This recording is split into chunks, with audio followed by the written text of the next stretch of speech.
Okay, hi people. Hello, hello.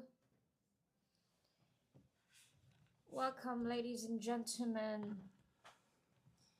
Welcome to the live session. Okay, everyone, let's wait for some people to come in. Of course, before I start today, we are covering two very important sections of English paper 2 and paper 4.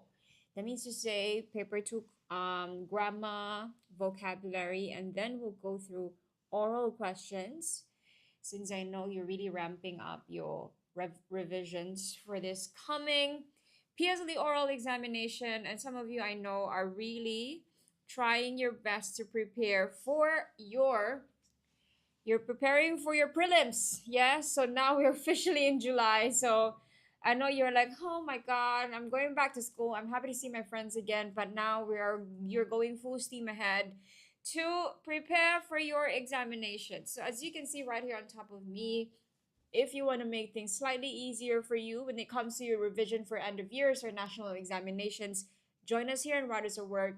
We are currently running a promotion that could help you save around $390.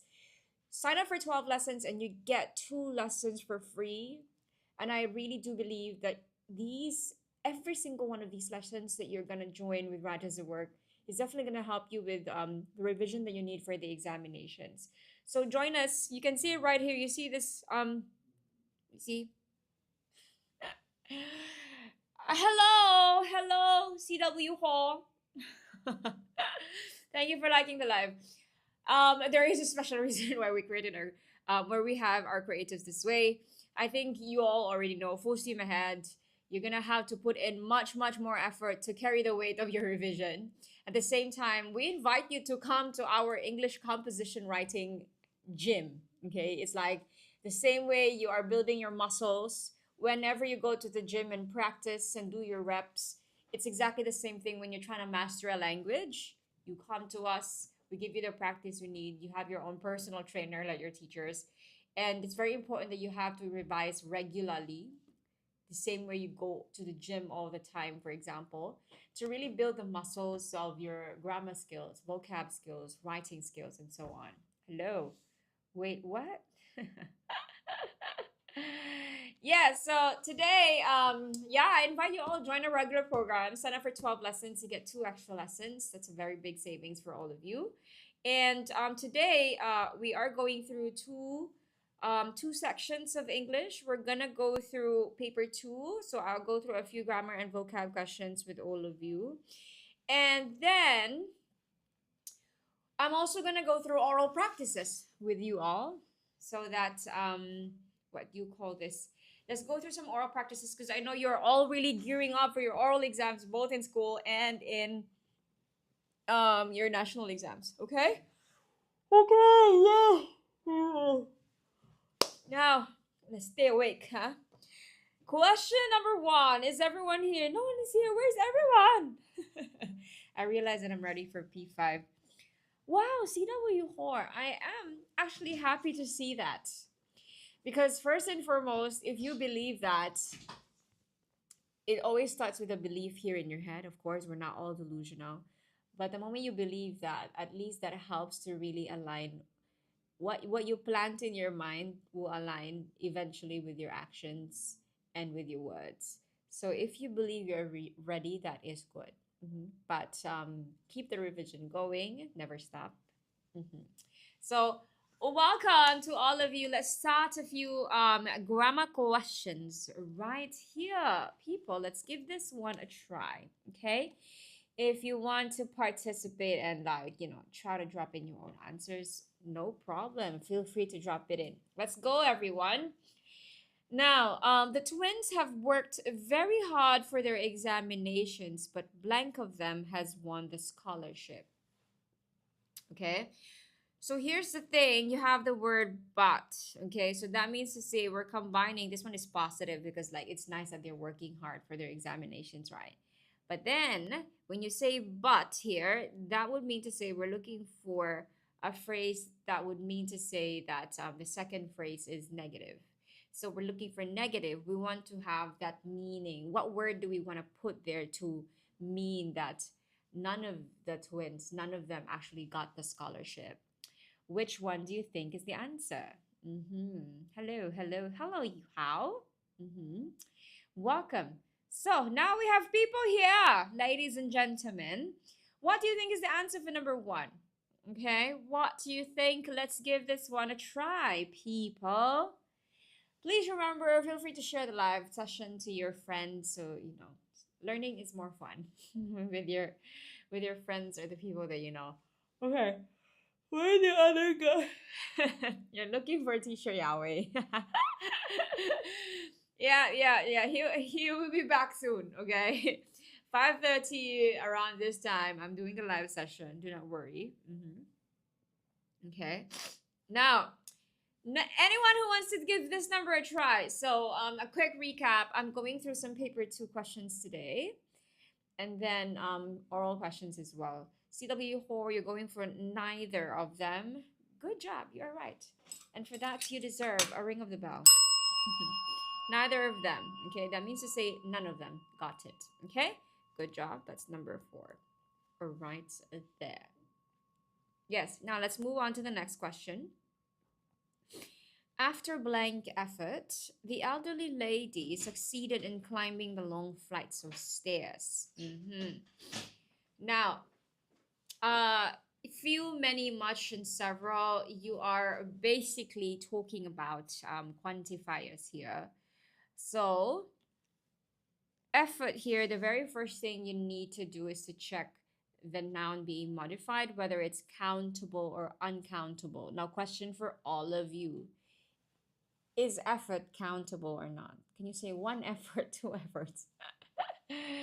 Now, efforts, countable or uncountable? What do you think? Type it in and see. CW, you're going for number 4. Merci beaucoup. Hello, welcome back to you. Now, everyone, 5 seconds. Is effort countable or uncountable? Anyone wants to give this one a try?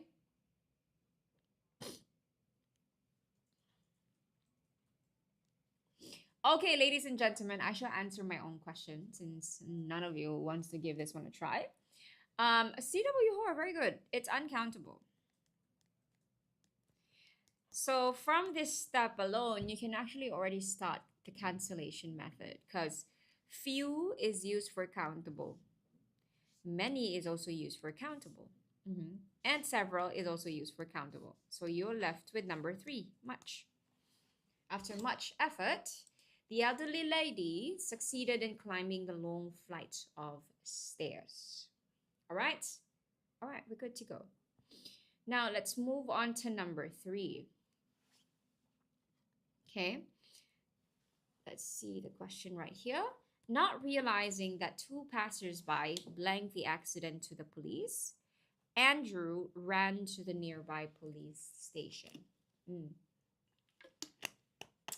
Ozil, hello! How are you? Okay. Oh, it's magnetic, that's why. Okay, not realizing that 2 passers-by blanked the accident to the police, Andrew ran to the nearby police station. Now, you are being obviously tested on tens here. CW4 goes for number 4. So I would assume you are going for past perfect. And then you also go, but merci beaucoup, you're going for number 2, is it? Interesting. Okay, so let's clarify since we have 2 different answers.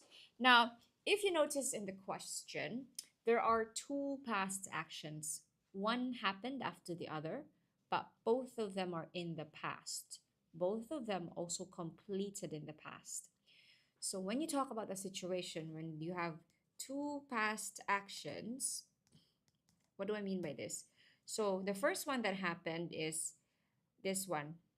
This is action 1, and then this is action 2. When you have 2 past actions in one sentence, and then action 1 happened first, and then action 2 happened first, you are going for past perfect, okay?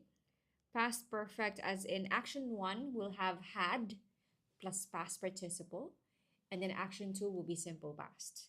So that would mean to say, since this is action 1, that's the past perfect tense. That's number 4. Okay? It's number 4. Okay, ladies and gentlemen, let's move on to number 4. Susan was dizzy. The teacher asked the monitor to go blank her general office. To go blank her general office, okay? To go blank her, to go blank her to the general office. What do you think is the answer? Okay. We are now in number 4. People, give this one a try.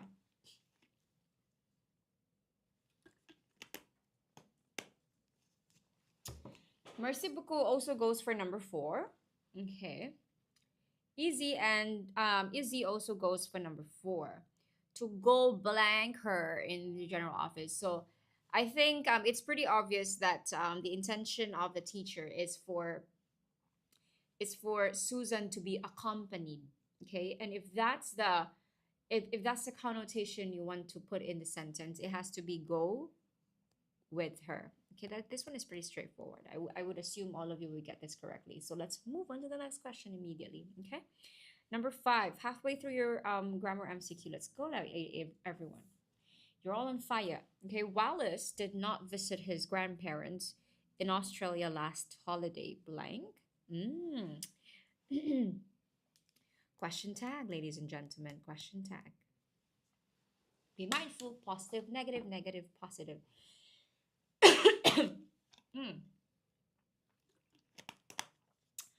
RJ, what really is it? Okay, I'm gonna take the latest one that you give, so I would assume your answer is 1. Okay, Izzy also goes for number 1. I see. Merci beaucoup is 1. Piggy. Okay, I see. You're all in consensus. Let's break it down if you're all correct or you're all wrong. Now, did not visit. Obviously, you have the word not there. So not is a keyword that tells you the statement is negative. So you know for sure if statement is negative, question tag is positive, correct? So obviously you can already cancel didn't he, because didn't he is negative, okay? And doesn't he as well. So you're basically left with did and does. So all you have to do is to figure out, is it singular, is it past tense or present tense? I think obviously you see the word did. Did there is past tense. So the answer is number 1. Good job, people. Good job. Good job. Now let's move on to number 6. Okay, let's see. My grandfather took my sister and blank for a swim last week. Ooh, be careful. What do you think is the answer for this one? We have RJ3. So we have 1 and 3. 1, 3, 1, 3. Now, this is the classic problem of students sometimes getting confused of I versus me, correct? Now, when you are confused, the first thing that you do is try to cancel the other subject, the other person. If you try to cancel the other person, let's say, let's cancel my sister. My father took me, or my father took I. It becomes a bit clearer, you see? Correct? Yeah. So that's your first technique. That makes it already obvious that the answer is number 3. You have another technique to use though, ladies and gentlemen. Always remember that I is always used as a subject, meaning you are the doer of the main verb. You're the doer of the action in the sentence, okay? Me, on the other hand, is used as an object. When you are an object in the sentence, you are the receiver of the action. So what that means is the action, the second technique you do is you ask yourself, am I the doer of the action?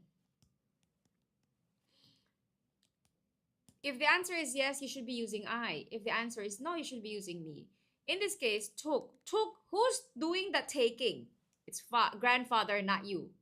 You and your sister are the one being taken, correct? So you are receivers of action, not the doer of the action. So you are supposed to use number 3, me. Okay? We're clear with that, ladies and gentlemen. So go through these 2 techniques so you can always get this type of question correctly. They like to use this because students always confuse I and me, because somehow when you put them in the sentence, they still sound okay, more or less. Now, let's move on to number 7. Mr. Tan reminded John to believe, my brain, to be able to leave Singapore, you blank have your passport with you. No black shirt today. Yeah. Today, I'm not attending a funeral. Other days. All right, everyone. Yes, RJ goes for number 4. Ray goes for number 4. All of you goes for number 4. You blank have your passport. I think this should be pretty straightforward. You have here your modal verbs, will, may, shall, must. You're looking for the one that connotates obligation and command, which is basically must. Okay? I mean, you have to do it. You have to have your passport with you. Otherwise, you won't be able to fly out, correct? Yeah. So will, use it for a habit or for future tense, correct? And then may is possible but not certain. Shall is you intend to do it. Yeah, but must is really more towards talking about a necessary action. Okay, so that is number 4. Good job, people. Now let's move on to people of the world. Number 8. Stop blaming blank for what happened. It was an accident. Mr. Malik comforted his son. Okay, basically, you have to pay attention that this is a direct speech, huh? Mr. Malik is talking to his son, and this is his actual line. So if this is a direct speech, this is obviously easy to answer. People, what's the answer for this one? I will not accept wrong answers. Welcome to those of you who just joined the live. Hi, hello. Anyone? A number, please. Stop. Is your answer number 4 for this number or for the previous number? Okay, I'm gonna give you about rice cooker. Oh my god, I like your TikTok handle, rice cooker. We all love rice cookers. Yes, number 4 is indeed correct. He was talking directly to his son, so you have to use yourself. Okay. Now, number 9, people, let's go. The heel of the shoe gave way, blank the usual wear and tear. What's the last? What you want to talk about here is this is the effect of this cause. So if you're going to talk about cause and effect relationship, what is the line you want to use, people? Let's give this one a try.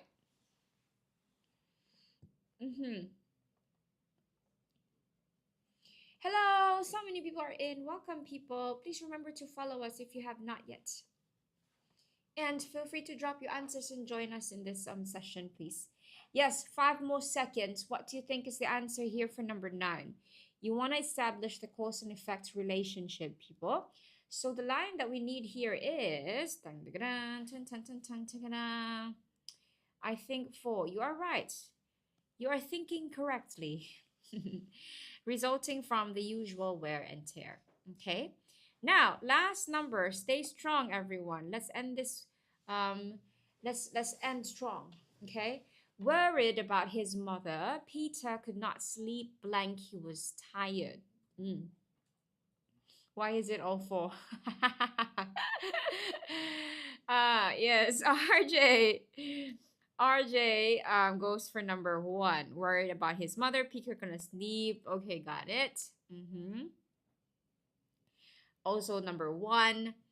Okay, Peter could not sleep. Okay, these 2 are opposing things, right? You could not sleep, but you were tired. So they're opposing because if you are tired, you're supposed to be able to sleep, right?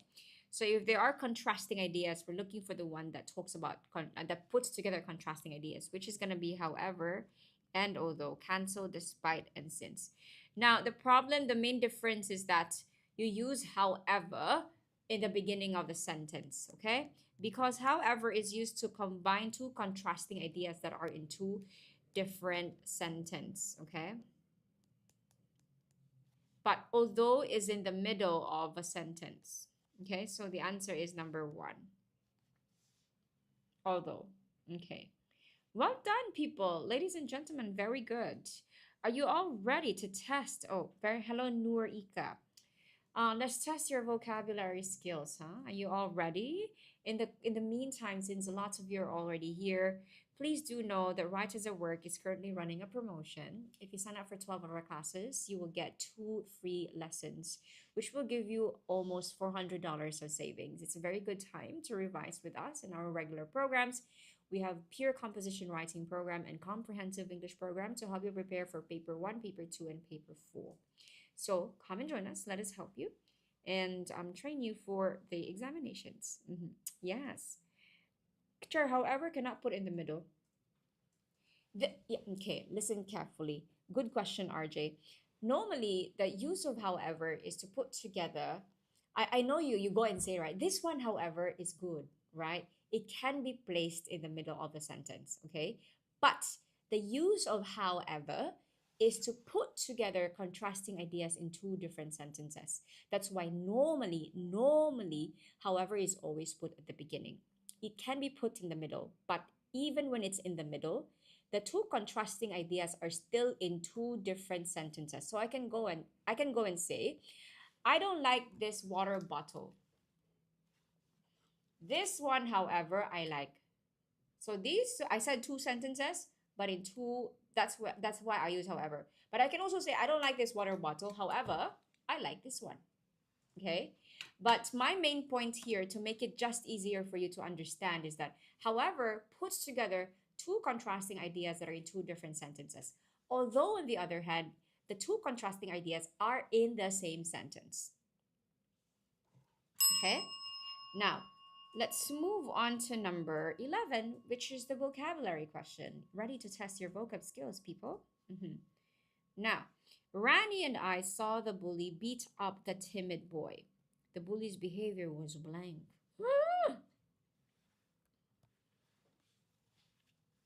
Where is the tuition center at? Hello, Karinda. We do have 8 branches all throughout Singapore. So we try our best to really cover as many locations as we can. So we have in Clementi, Bukit Timah, Tampines, Marine Parade, Hougang, Ang Mo Kio. Did I miss anything? Tiong Bahru. I am in Tiong Bahru. So if you are interested, yes, right there. If you're interested, feel free to DM us your contact details if you want. We can get our center manager to contact you for more information. Okay.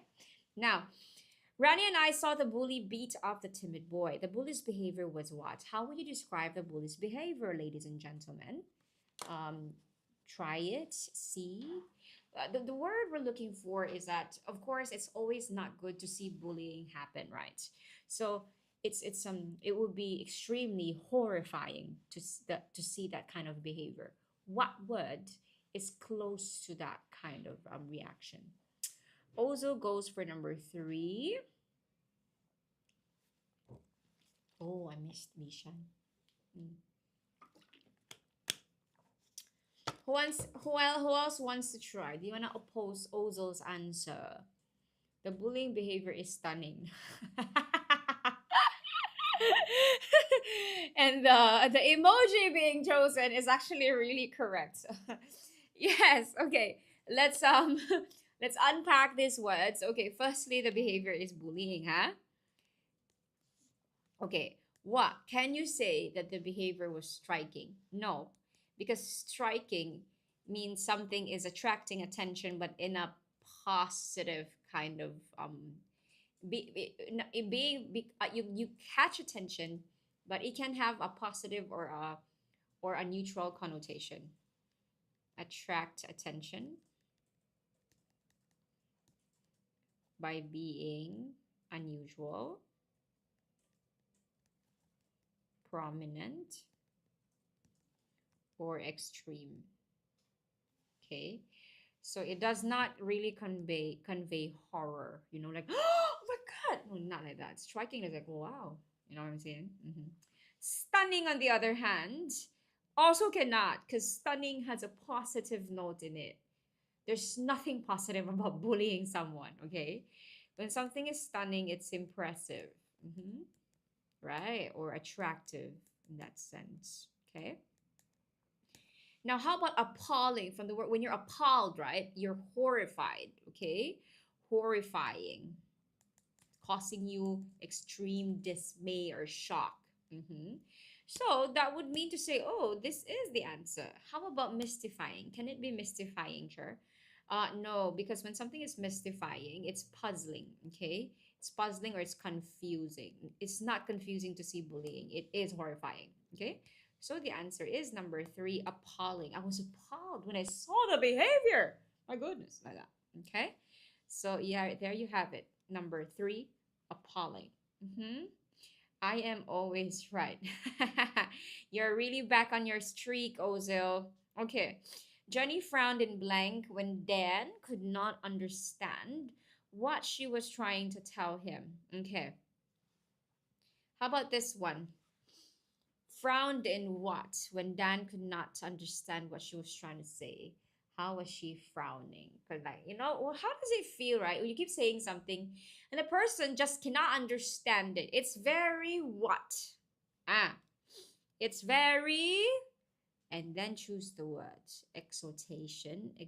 She frowned in exhortation, or she frowned in exhilaration, exasperation, or exaggeration. Okay, Wei Pun goes for number 2. Anyone else? 2, 2. Why are you all saying number 2? Exhilaration is like happiness. Why would she be frowning in happiness? Huh? Cannot know?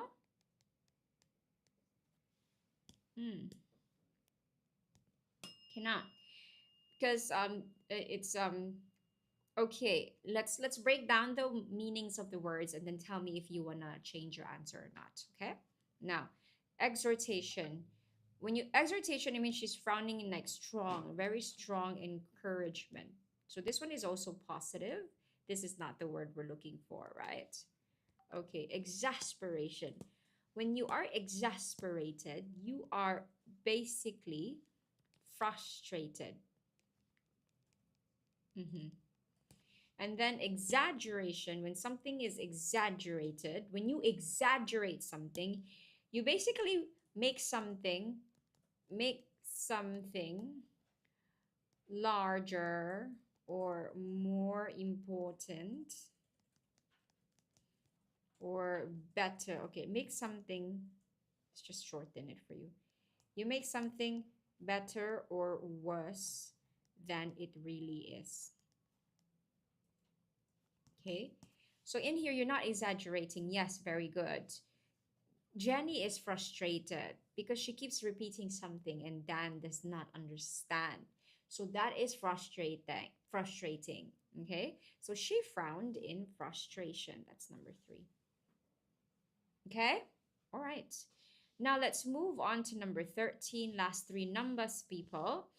The hikers were lost and hungry. They faced a blank when they had to choose between staying put and continuing to hike. Again, the hikers were lost and hungry. They faced a blank when they had to choose between staying put and continuing to hike. There is only one word here. What is the word that you use when you are torn between 2 options? You cannot choose between option 1 and 2. You are facing a what? 2 choices, and it's very hard for you to decide which choice to use. You are facing a good dilemma. Okay, and difficult choice. 2 choices, hard to make. Okay, that's a dilemma. Okay, very good, Ozo. All right, number 14. The pampered princess. I am inevitable. Thanos, is that you? The pampered princess lived so blank that she squandered away all her family's wealth. How about this? What do you think is the answer? Last two numbers, people. Then we'll proceed to our oral practice. Okay. The pampered princess lived so blank that she squandered away. So when you squander things, right? Let's clarify this so you understand. Sometimes you go and say, "Sure, I don't understand the choices because I also don't understand the question." When you're squandering, right? You're wasting recklessly. Waste in reckless manner. Because you see, she's described as pampered. Huh? So when you are pampered, what does it mean? You are treated with excessive care, kind of like spoiled na. Now, so given those two things, what do you think? No, Karina, don't call yourself down. Okay, the pampered princess lived so what?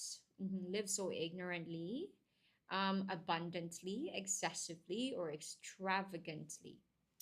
What do you think is the answer, people of the world?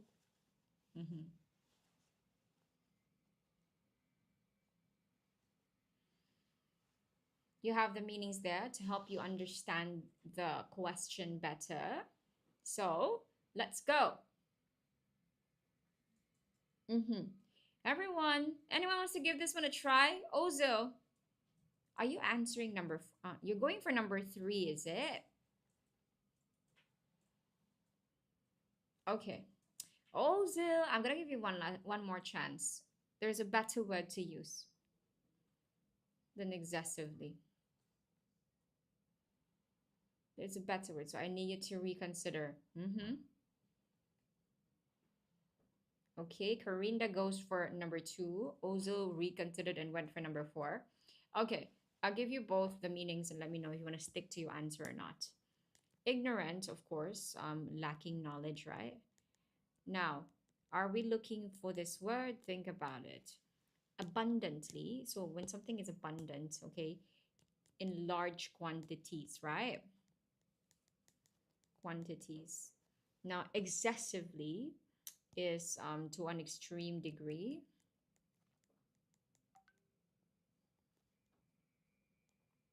And then extravagantly would be to spend more than necessary. So what do you think is the answer? So this one means it's wasteful or very lavish. Okay, so final answer, what do you want to give me? Do you want to stick to your original answer? Yes, very good. The answer is number 4, extravagant. Because extravagant, when you do something extravagantly, that has a very, very obvious direct connotation that you are spending way more than it's necessary to spend. It's very wasteful and it's very lavish. So it's number 4. Okay? All right, now let's move on to number 14. Number 15. Last number for vocab, everyone. Be strong. Everyone applauded the last runner, blank across the finishing line despite the excruciating pain from a fall. Okay, so you have 4 words here that basically talks about the manner at which the person is walking. But all of them have very different way. Remember, the runner is in pain. So if he is in pain, how do you think is he running? I mean, how do you think is he trying to do it? Ozil. Okay, Randall goes for number 3, staggering. Ozil, I suppose. Okay, Ozil also goes for number 3, of course. Now, let's define the words. They are in my spelling list. Oh, that's nice, Corinda. I'm happy you have a spelling list as well. I'm going to give you the definitions. From there, make a decision. You know, sashay away. No, when you sashay, right? You usually use this for like when people walk down that runway. You know, you walk with exaggerated, integrated movements. You know, like a model. Just some of the models who do it. Sauntering is like very, very casual walking. Okay. You walk very relaxingly. So think about it like strolling in the park. Now, how about when you're staggering? Staggering would mean to say you are walking or moving generally unsteadily. Okay, very unsteady. So scampering, can think of like, I can give you like an animal. Think of a squirrel, okay? You run or you move quickly and lightly. Now, for the case of the runner, he is in pain, so he cannot be scampering, no. Also, sashaying away, he's not doing it in exaggerated. So that means to say you're all correct, no? Sashaying, Corinda, has still very close to like walking with so much confidence and exaggeration. So sashaying would not, you would not imply any pain or unsteadiness because so much exaggeration and confidence like that. That's sashaying. That's why my example here is like models, for example. So the correct answer is not sauntered because sauntered is like literally strolling. Correct. You're right. It's number 3. Staggered. The runner was staggering. Okay, moving unsteadily because of the pain in one of his legs. All right, congratulations. Very good, people. Let us now actually proceed to talk about oral. We're targeting 2 things here. Let's brainstorm possible responses and examples that you can do for a set of oral questions. Number 2 is just to help you build content knowledge. At the same time, it's also to help you, let's learn to structure your responses. Now, everyone who are new to the live session, please do know we are running promotion for our regular programs here in What is the Work. It's 12-week end of year prep challenge, people. It's really a good time for you to make sure you have the best tools and the best teachers and the best notes and resources to revise for end of year exams, driven not only really for this year's examination, but also in the upcoming examinations as you move up your academic career. English is a compulsory subject that you need to ace, right? To move on with your academic career. So join us for this season, everyone. Sign up for 12 lessons and you get 2 lessons for free. That's over like $400 of savings. Yeah, so yes, people. Now, what we're gonna do now is, let's open a note. Okay, let's practice a few. I'm not ready for exams. You have no choice, Ozil. So I know you're strong enough. You will have to face examinations. So let's discuss a few examination oral questions on today for oral topic.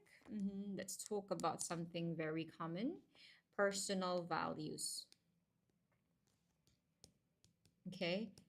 Personal values would really cover all the commonly tested topics that we've talked about yesterday, because personal values can come into sports, perseverance, persistence. Personal values can go into community or kindness, for example, or integrity, correct? So it covers a wide range. It's an umbrella topic, okay? Let's consider a few questions here, and what I need your help with, I am still in denial and I'm graduating this year. I have very big trust in you though, Ozil. So now is not the time for you to be complacent. You've been doing well so far. Almost perfected your essay, if I recall correctly. So continue the revision. So oral, we're talking about personal values. Let's start with this question and let's brainstorm. I need your ideas. What could be your possible answer? Just give me point form so that we can brainstorm.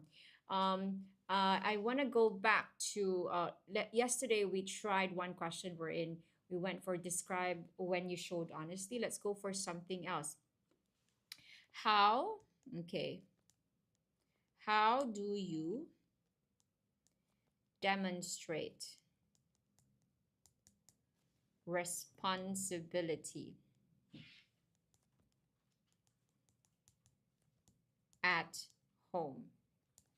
So what we can do now is to first brainstorm possible point form answers that you can do. What are the possible path that you can take when it comes to being talked about when it comes to talking about being responsible at home? Any idea? Mm-hmm. I don't. But you cannot, that's the thing, right, Ozo? You cannot say it like that during your oral examinations, correct? You would have if you really do not, which I don't believe. I think you are responsible in your own way. Yeah.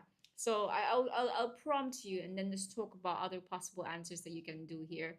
So, for example, I think for me, what I love about this, Hannah, I love that. That was what I was actually about to say, Hannah. For me, the first thing that comes to my mind is really chores. You can immediately talk about this. Chores, everyone. And then remember, be mindful of your definition of the word responsibility. Responsibility is when you are being accountable for something. You're expected to do something and then you do it properly, or you do it without being, what do you think? You do it without being what? There's a key word here when you talk about the meaning of responsibility. Someone who's responsible is someone who's doing what they're expected to do without being what?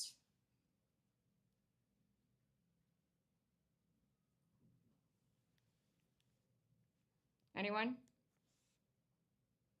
Told to do so. Thank you, right first. Mm-hmm. Without the need to be reminded. Very good. That would mean to say that you know what you're supposed to do. You do it without people having to force you to do it, correct? Chores is a very good example because I don't know. Do you do chores at home, ladies and gentlemen? Um, so chores for me is a very good example to discuss here because I think one way or another, I don't know with you, but you do chores at home, whether you have a helper or not. There is still a level of chore that you do, right? As in, if you have your own room, for example, you clean your own room, for example, right? There are some things that you used to do. So complete, for example, if we talk about chores, you complete without being reminded, okay? And then give examples, wiping tables after dinner, or do you take turns washing the dishes? Or are you responsible for making your own bed, and so on and so forth? Yeah.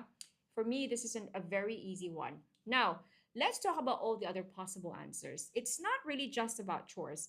How else do you think can you be responsible at home? Because I know chores is the first thing that comes to your mind, but you can still stand out with other ideas.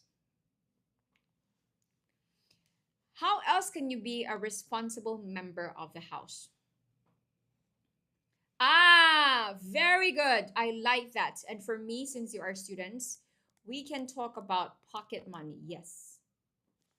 Yes. Okay. And this one is very important. This is a good thing. This is a good thing to highlight. These are very good responses. You can talk about pocket money and how you spend your snacks and for example, even your transportation, your bus rides, reflecting on budgeting, budgeting responsibility. Yes, that's another angle that you can actually explore to talk about being responsible at home as well. Okay. Now, um, there is another way to be responsible at home, especially with, I'm going to give you a clue. I'm going to give you the word consumption. What do you think? That's your key word, consumption. How about that?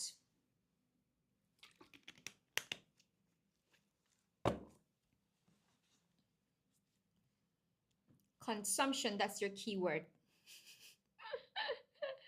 Consumption as in consume food. Right first, I will consider that as in being responsible, not really consume food. If I were to I mean, okay, since we already talked about consumption, I would perhaps say, right first, if you really want to connect it to food, you can talk about groceries, for example. You pay attention to food expiration dates. That's very specific. So, for example, groceries. You help with groceries, like food expiration. You pay attention and you help to check that. That is actually very important. You cannot be eating expired food, huh? Do you know who's being responsible for food expiration in your house at the moment? You probably don't know. Someone is taking the mental load, everyone, of making sure you're all not eating expired food. Okay. Groceries, food expiration, even arrangement of things. Okay. What I mean when I say as well consumption could also mean electricity. Uh-huh. Consumption of water, electricity as well. Why? You know your parents are paying for that, huh? PUB, huh? So being responsible could also mean consumption of water, electricity. I'll give you something very important now. So listen carefully. We've talked about a few possible things here. Um, I'm gonna circle this one. Why do you think I like this example so much? There's something very strategic about talking about being responsible at home by making sure you are paying attention to how much water you consume and electricity, because you don't want to end up your parents ending up having to pay so much of the PUB bill. Mm-hmm. Okay. Why do you think? What is so special about this example? I mean, I'm not stopping you. You can always give the response that is true to you and that really happens to you. So the question a lot of my students ask is, sure, can I lie in my oral exam? You can. Are you good at lying? Because you know examiners can catch that. And especially when you lie, it's very hard to, it's too dangerous when you lie. When you lie, it's very hard to detail things out. And number two, when you lie, you never know what follow-up question they may ask from that answer. I have a student who went on to say, do you read newspaper? I said, yes, I read a newspaper article one time, blah, blah, blah, blah, blah. And then the teacher said, what article was that? And I was like, ah, because he was lying. He couldn't answer what his teacher asked him. Yeah. Yeah. So I would always go for the truth, because the moment it's real, it's very easy to expound it. Now, I'm going to tell you why I like this. Because this example and answer can be used for personal responsibility question. It can also be used for environment type of question. So if I were to answer this, of course, I can go and say, I'm very mindful of my consumption of water and electricity because I understand that my parents actually pay for the bill every month.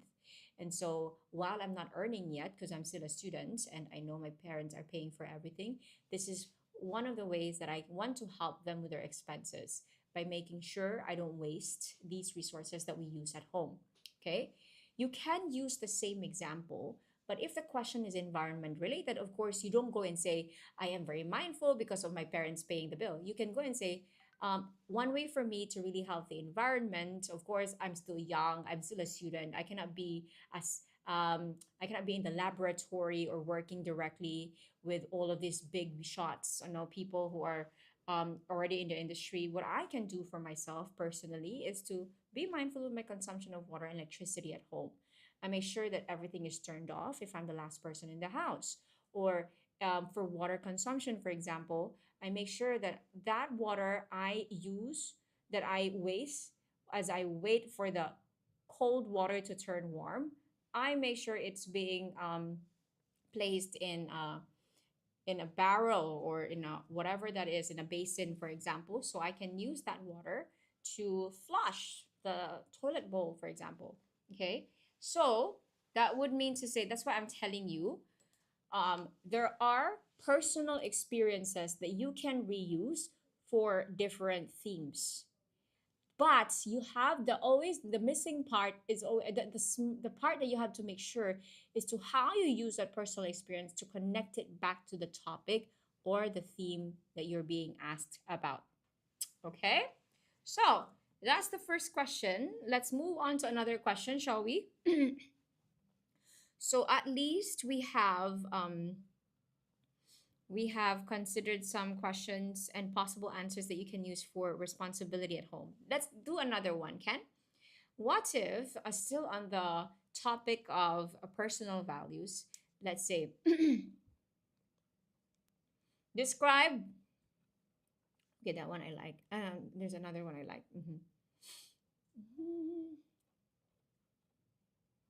Okay, I like this one. Let's give this one a try and see some examples that you can actually do. Describe a time when you corrected a mistake. Now, skibidi, my life is dull. Your life is exciting. Okay, now what are all the possible responses for this that you can circle around and detail out as in your current life? In an exam, you corrected. Right, first, hold on, let's talk about that. Now, so I didn't expect for the first thing to come to your mind is you correcting an exam, huh? So I mean, technically, you are playing around the technicality here. Okay. Um, Correcting an answer in an exam, right? I while that actually is technically answering the question, that is very hard to draw a conclusion or a conclusion from and bring it back to the topic of personal values. So always think of the big topic that you are talking about when you are thinking when you are answering the examiner. Okay, you're talking about personal values. So go for something that really showcases that. So again, I'm gonna ask you again, what examples can you talk about for this question? Describe a time when you corrected a mistake. So, being out, okay, CW Whore goes for be a good boy to your friends. That is very vague though. For example, let's talk about a few things, okay? Okay, perhaps this one is quite hard for a lot of people. A lot of people don't like to admit that they are wrong. Okay. But you never know. This is one thing that may actually come out on examinations. Okay. For example, let's say you admitted, let's talk about you admitting something. Admitted that you mixed up.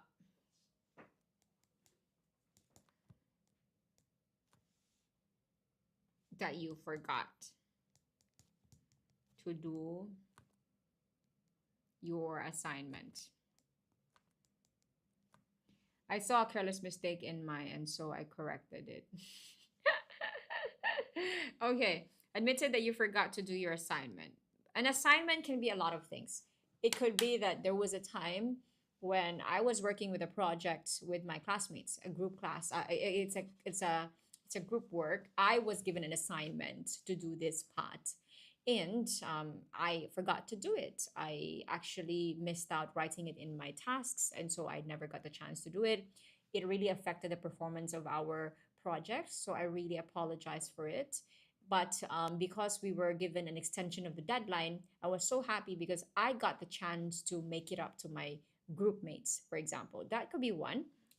Assignment could also be the assignment given to you, homework given to you by the teacher. Okay. And so here's the thing though. You have to be mindful of your definition of mistake, right?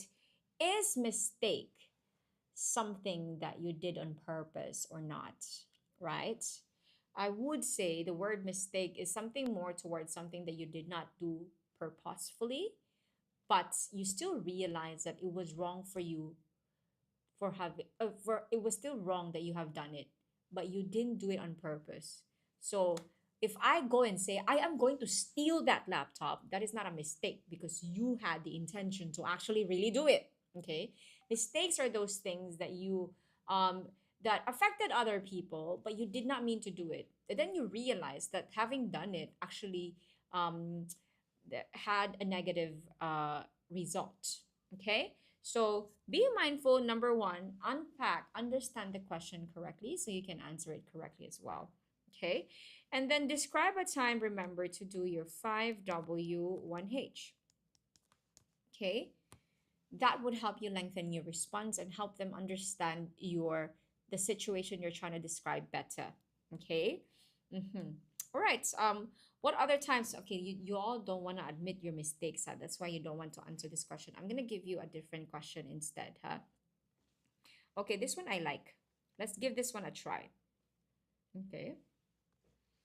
What values? This one I am also kind of curious what you think is. I burned my homework and realized it was a mistake. What values do your, you know, grandparents? Okay, this one is specific, huh? Grandparents teach. So let's brainstorm. What do you think can be all the possible angles you can explore for this kind of question? Now think of elderly and think of the usual differences the differences that you notice when you deal with elderly people. What are the things they understand about you? What are the things they don't understand about you? What are the things, and then vice versa? Think about it that way as well. What are the things you understand about them and the things that you don't understand about them? Okay, things that you have difficulty doing with them. Being good boy to everything you say, CW horse, just being good boy to your friends and to everyone.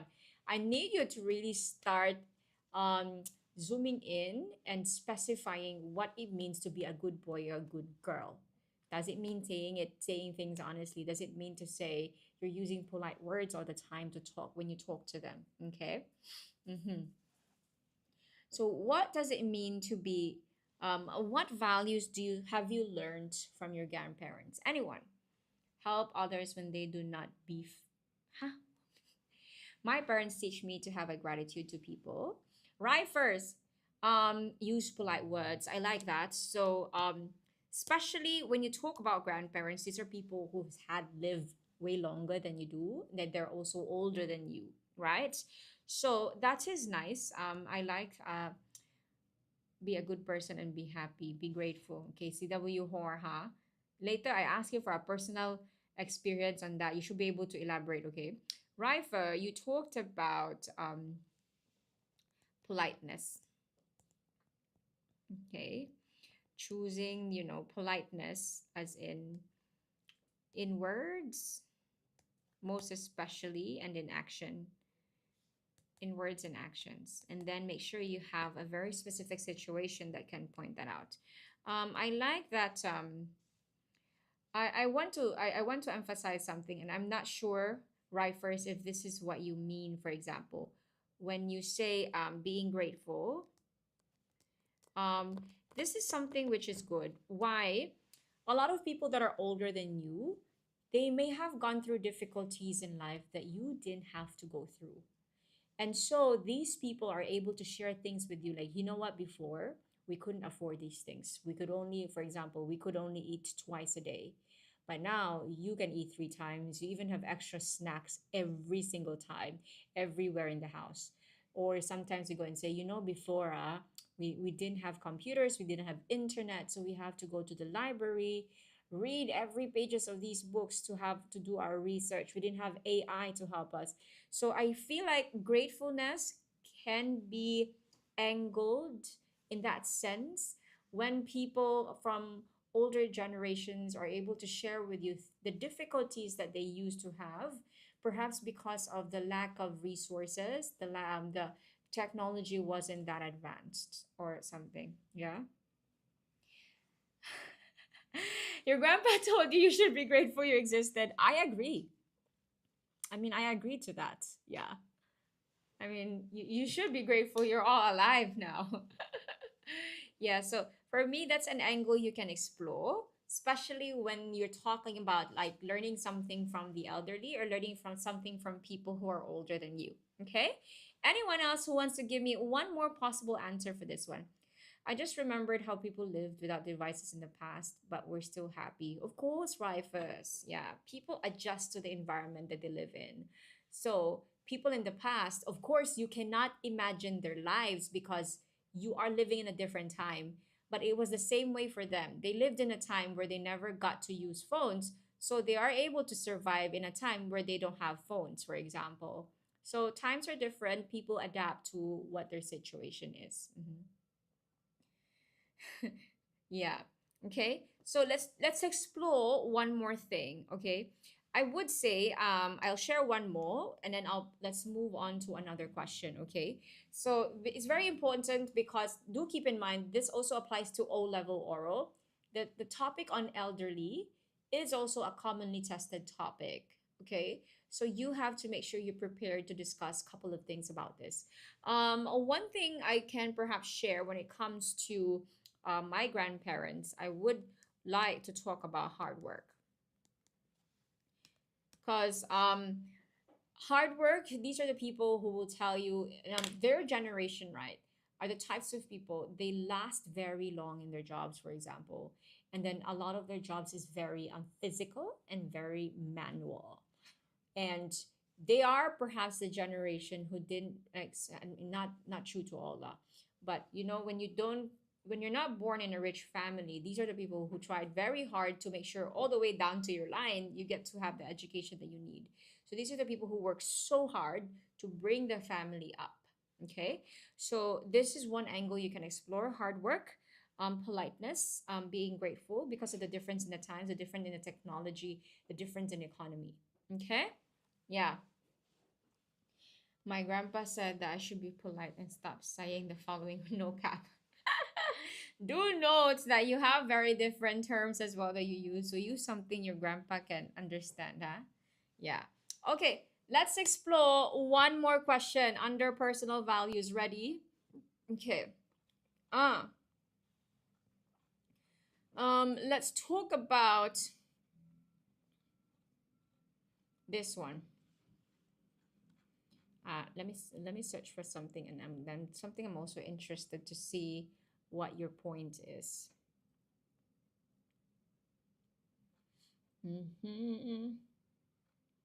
Describe. Okay. Okay, this one. I like this question. Let's explore this question before we end the live session, everyone. Ready? Ready for the last question under personal values? I am going to explore a different theme next time, okay? Now, the question is, what makes perseverance important?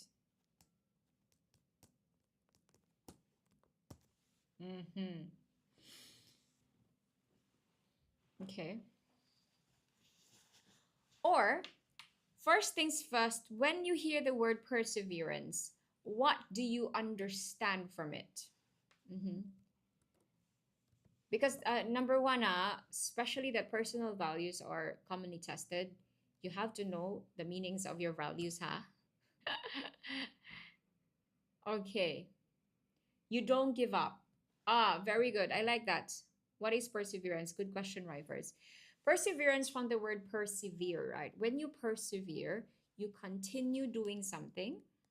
Let's define this very quickly first. So at least now you know how to use the word. You continue, you persist, right? Doing something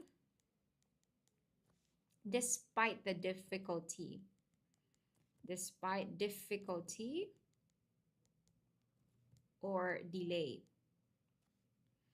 in achieving success. So success may not come immediately, but you continued what you had to do to reach there. Okay? So what are I like that, Rifus. Jigo, can I take down notes? Yes, you can. Okay? You can for sure. Now, I like that, Rifers. You're already starting to give me very good angles that you can look at when you're being asked about perseverance. Okay? The first thing I like that's the first thing that comes to mind because you're a student. The most relatable to you is revision. Exam revision. Okay, this is very easy for you to expound and explore. The most important part is really to show how the important part when talking about perseverance is showing how long you endured and what are the different things you did to endure all the way to when you reach that success. Okay, exam revision, you can talk about I made sure that I have a list of things to revise. I prepare the topics I need to revise every week. There are times when it's just extremely hard because there's too many subjects asking for my attention. And then there's also family problems at home that I have to deal with, or I have other responsibilities in CCA and so on. Or for example, like maybe your grandparent was sick and you're also assigned to help on some specific days. So there are some difficulties along the way. It could be difficulties in school, difficulty at home, but you have to talk about that thing, that exam revision that you continue to do despite the difficulties in the way, in that way. Okay.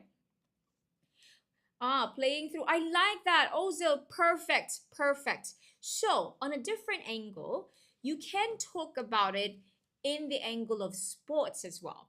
Okay, you can talk about it in the angle of sports, or what other games I would say, wherein you go through trainings. You can talk about the training and the game itself, the training and the match. Okay, so you talk about you can talk about it in a way where you lost a lot of matches. Lost. Took you what? Took your team 2 years at least to build that confidence, to build that teamwork, to build the strategies and the processes until 2 years after you got that championship. I like that because perseverance always have time in it. It took time. There were a lot of hurdles in between, but you still managed to reach there. Okay, so I like that you are looking at it in the sports angle as well. Can we have another angle to look at when it comes to perseverance? Okay, we have looked at sports, we have looked at academic angle. Anything else you want to kind of like share here? Mm-hmm. Let's do one more. What other angle can we explore? Okay, can also be learning new things. Agree. Okay, so it can also be I will agree with that, as in it doesn't have to be it doesn't have to be academic, or it doesn't have to be a sport, but it has to be something that you are practicing for. Okay, the keyword is you wanted to reach a level of mastery. Okay, so it could be you can angle it to music, for example. So it could be performing arts. Okay, performing arts, as in maybe you are a dancer and you've been practicing for so long for this performance, perhaps halfway through the year as you were preparing for this big, very big dance competition, you sprained your ankle, no? Or maybe it's also closer to it, there was no budget for the team, like that. Okay, so it can go back to the trainings and the matches, but you can angle it in the performing arts area as well. Or you were practicing an instrument, okay? Or you were practicing a public speaking speech, for example. Okay, so sports, performing arts, academics are very good areas that you can look at when it comes to perseverance, because these things are relatable to you, and so it's much easier to do it as well. There are many other angles that you can look at. For example, you can talk about a competition that you did with your classmates when you had your camp, for example. Those are things. As long as the main point here is think of something that took you so long to achieve. There were so many difficulties in between, but you never stopped until you reach what you wanted to reach. Okay? Correct. Now, what I'm doing here with you is something that you have to do when you're revising for oral. And when I say revise, it's even important that you talk it out. You cannot just stare at list and list and list of questions. Practicing oral also means practicing to talk it out. Because some people are talk thinkers, as in you need to talk and hear yourself talk for you to process the information. Some people are think talkers, as in you need to stop talking first and then talk. But keep in mind, the nature of oral examination is that on the spot, they will ask you a question and you have to answer. You can perhaps pause for a moment, but you cannot just think there for 5 minutes, take your time in the world and not say anything. So you have to be think talkers during the examination. You talk, and then while you talk, you're processing what's coming next. You can only practice that skill if you practice talking. Okay? And that's what we're trying to do here. That's why I'm trying to brainstorm with you what you can do. Okay? Just want to tell you how I'm feeling. What are you feeling? Oh, you gotta understand. Never give up. I am my goodness. Okay, yeah. So at least we have covered a couple of questions today. I'm gonna give you a choice, by the way. What theme do you want to explore next time? Mhm. Something that it could be something that you like, but it could be something that you're also practicing currently. Okay. So what theme do you want to explore next time for our next oral discussion? Mhm.